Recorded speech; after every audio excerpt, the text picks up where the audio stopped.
It's nice to see you, and good morning in YouTube land.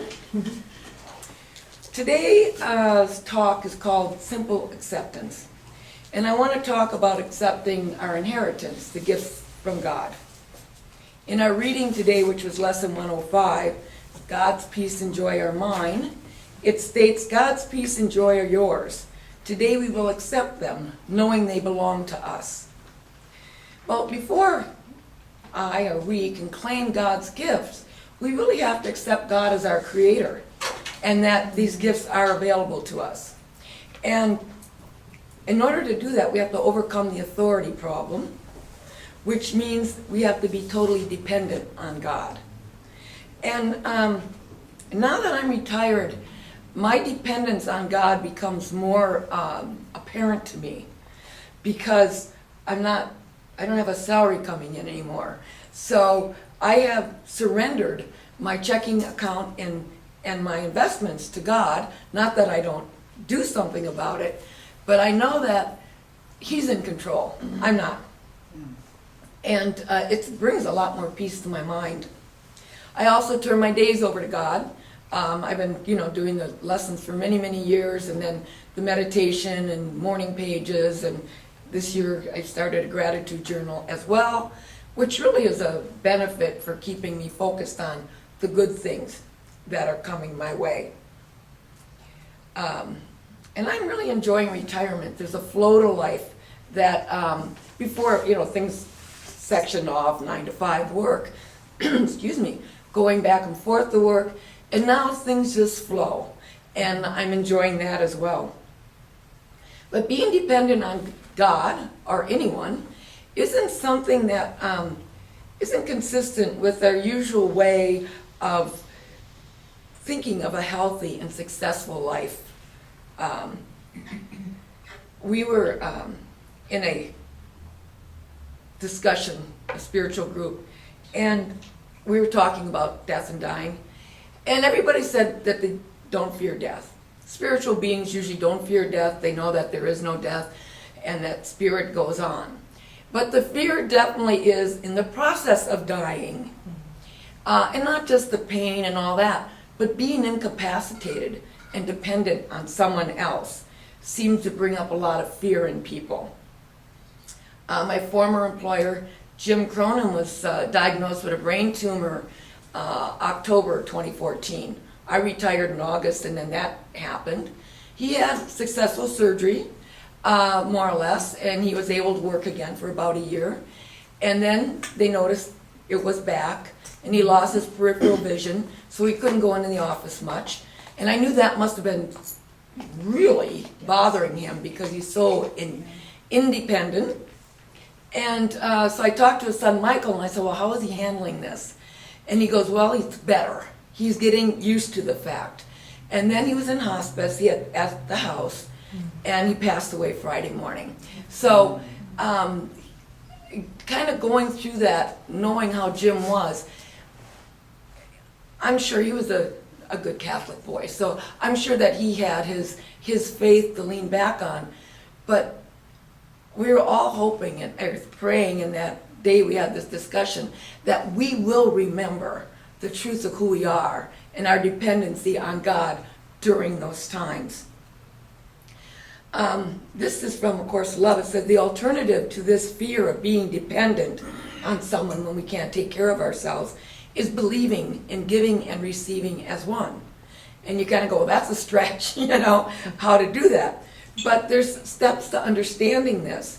And in order to believe giving and receiving are one, we must believe in the relationship among ourselves rather than others, someone outside ourselves. Because when we're in relationship with someone, we don't see accepting help from them as a burden on them. And in a marriage, it's kind of assumed for better or worse, sickness or health. And it is assumed and even depended on the other person to help us during those times. But when we see ourselves separate from someone else, then it becomes a problem because it's the ego thinking. And anytime the ego's involved, there's no love, and then it wants to be dependent, and are independent, and that's where all the problems arise. There's really nothing negative in a holy relationship because they see the giving and receiving as one, and they know there's no separation. So my dependence on God kind of puts me in alignment with my source. And in that alignment, I receive all the guidance I need for the day, anything I need, really. If I have a desire of any kind, if I have turned it over, it is given to me very quickly. There was an example of this last night. I went to a retirement party for a friend of a friend, and I was there earlier than my friend, and there was just a few of us in the living room. And I was looking at a little footstool. It was green. I went, boy, that would look nice in my apartment. And I quote unquote, am using the one I usually use for something else. So it's like, I could use one of those. And I had that thought. And a second later, Roxy says, by the way, whatever you see, you can take, because I don't need any of this for my condominium. I went, I have dibs on the footstool. It's now in my house. But, so the ego is looking for rewards. It wants to get and take. But really, when we are open to receiving and accepting what's given, we don't have to give or take or feel that needy, demanding thing that the ego does. So to accept that God is only love and that fear is an illusion is to accept that joy and peace are not only possible in God's creation, but there's nothing else that is possible in God's creation. And there's no end to the joy and peace we can experience when we accept the gifts of God. Because God's gifts are eternal and infinite, so there's no end to them. We heard the expression, the sun and rain falls on everyone alike. What God gives belongs to everyone. There is no, you have more than I do. There's no more, he gives more to her than to me kind of a thing. And we're entitled to miracles, but we must claim them. In our free will, God can't just throw this stuff at our feet. We must ask for it. That's what the problem with free will is. It's not a problem, but we can't just, and like you say, oh, well, God knows the desire of my heart.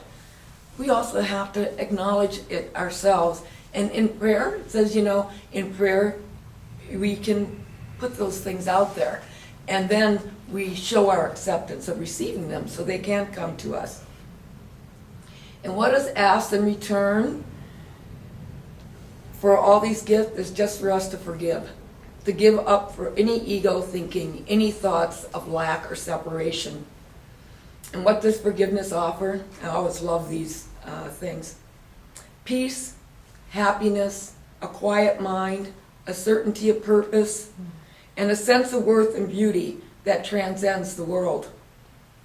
Care and safety and the warmth of sure protection always. A quietness that cannot be disturbed. A gentleness that can never be hurt. A deep abiding comfort and a rest so perfect it can never be upset. This is what forgiveness gives. Will we accept it and offer it to our brothers? That's all that's asked of us. So God has entrusted his gifts to us. Our mission now is to gladly accept them and give them back. That's all he's asking us to do. He has shared his joy with us, and so we're now to share it with the world.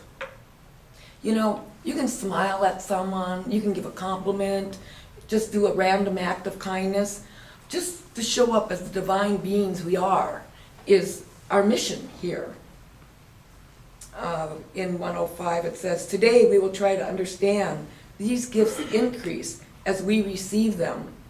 They are not like to the gifts the world can give, in which the giver loses as he gives the gift, and the taker is the richer by his loss. These are not gifts, but bargains made with guilt. So, our resistance to accepting the gifts of God, our resistance to being dependent on God, and our lack of faith and trust that our needs will be met is what blocks this flow of love, of creation, of giving and receiving. I know I have a hard time accepting gifts and compliments. If someone says, oh gee, that's a pretty vest you have on. Oh, it's so old. It's just, just hanging there. I really should give it away. Or they give me a gift and I look at it and I go, another dustable. What am I going to do with this? It's one more thing to set somewhere and I already have too many things. Not that I don't want to receive compliments and gifts, but so now my friends know they either bring food or something for the garden, which is nice. But there's no joy when it's not received properly. And I'm starting to recognize that if I can't say a simple thank you, it kind of falls flat. And that's not really fair to the giver of the compliment at all. And do I see the gift or the compliment as a gift, or do I see it as an obligation that I have to give something back now that I don't feel like giving back or I don't think I can give back? A bargain made with guilt, as our lesson said. So, simple acceptance in receiving our gifts from our brothers can be just a simple thank you. It goes a long way. Lesson 298 says, my gratitude permits my love to be accepted without fear. So it's not like we're trying to lay something on someone else by a simple thank you. It's just accepting the gift. From our reading, accept God's peace and joy, and you will learn a different way of looking at a gift. God's gifts will never lessen when they are given away. They but increase thereby. As heaven's peace and joy intensify when you accept them as God's gift to you, so does the joy of your Creator grow when you accept His joy and peace as yours. Well, knowing that I am increasing the joy of my Creator by accepting His gifts really kind of warms my heart. It's kind of like when you're a kid and you give your mom something and she goes, oh, that's wonderful, thank you. I mean, you want to give her more things because you like seeing her joyous. And so, and in that exchange, something more is created. It goes just beyond this little simple of the exchange of giving, receiving. It's now a feeling of love that transpires. It's an energy that ripples out, and the attitude of both the giver and the receiver is changed. And it's amazing how when you smile at somebody or you acknowledge them, you can change their whole day, yours included, because you feel good that you did that. And the other thing about giving something from our heart center, is that as we give that, it passes through us. So we're really the first receiver. And then that's why giving and receiving are the same. There's really no difference between giver and receiver and giving and receiving. There is only one of us. There is no separation. In today's lesson, there's only one problem, and that's our separation. So when we remember that we're one with God and each other, our problems really are solved. You know, it's interesting how if we perceive somebody is withholding love from us, we kind of withhold from them. And in romantic relationships, this really is apparent because all of a sudden you go, well, he didn't do this for me, so I'm not going to do that for him. And before you know it, there's a big gap and a big separation, and a lot of relationships end. But if you can be big enough to forgive, to give up the sense of not getting something, the relationship can heal. I know my past work experience, before I retired, I was feeling like an outsider. I wasn't sure, something changed, and I wasn't feeling as connected. And I really equate it much like going through menopause. It is something that you're going to go through, and you don't maybe want to. You don't like the changes that are going on, but it's going to happen. And I remember really praying about knowing it's me, that I need to give more if I want to receive more, but it wasn't happening. And one day I just said, okay, that's it. I'm sorry. I need to quit this job. I gave 2 weeks notice, and I did. I was unemployed for a month or so, and then Jim called me up and said, well, just come back to work part-time. I went, okay. But in that month, or so that I was off, I was listening to a lot of the spiritual programs, and one of them was sharing, I had job burnout. I mean, I didn't even recognize it as that, but I was totally burnt out. And then when I recognized the problem, or that, the description of that problem, I could change it. And one of the lessons that I really, really got is that there is no lack to fill in God's kingdom. If there's something lacking, it's because we're not giving it. And so it's really pretty easy. Give that which you want to receive. So the realization that giving and receiving are one in truth really registered with me in that work situation. If I wanted more respect, I needed to be more respectful. If I wanted to be more appreciated, I needed to be more gracious and more appreciative. And they say in business, if you want to succeed, fill a need or provide a service.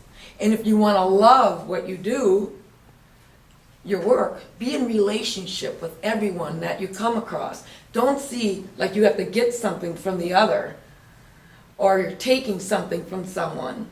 Really see it, the other is not outside yourself, as your higher self just as well, and give and receive. And it's a lot like breathing. God gives us this oxygen. We take it in and we give it out. But if you try to hold it, you're not going to live long. You have to exhale. You have to give it back. And that is really the creative process. In our reading it said, true giving is creation. It extends limitless to the unlimited, eternity to timelessness, and love onto itself. It adds to all that is complete already, not in simple terms of adding more, for that implies that it was less before. It adds by letting what cannot contain itself fulfill its aim of giving everything it has away, securing it forever for itself. For that giving and receiving, what we give is what we know we have. My brother, peace and joy I offer you, that I may have God's peace and joy as mine. Thus we prepare ourselves to recognize God's gift to us and let our mind be free of all that would prevent success today. Now we are ready to accept the gift of peace and joy that God has given us. Now are we ready to experience the joy and peace we have denied ourselves. Now we can say, God's peace and joy are mine, for we have given what we would receive. So my brothers and sisters, I offer you God's peace and joy so I can have them for myself. Amen.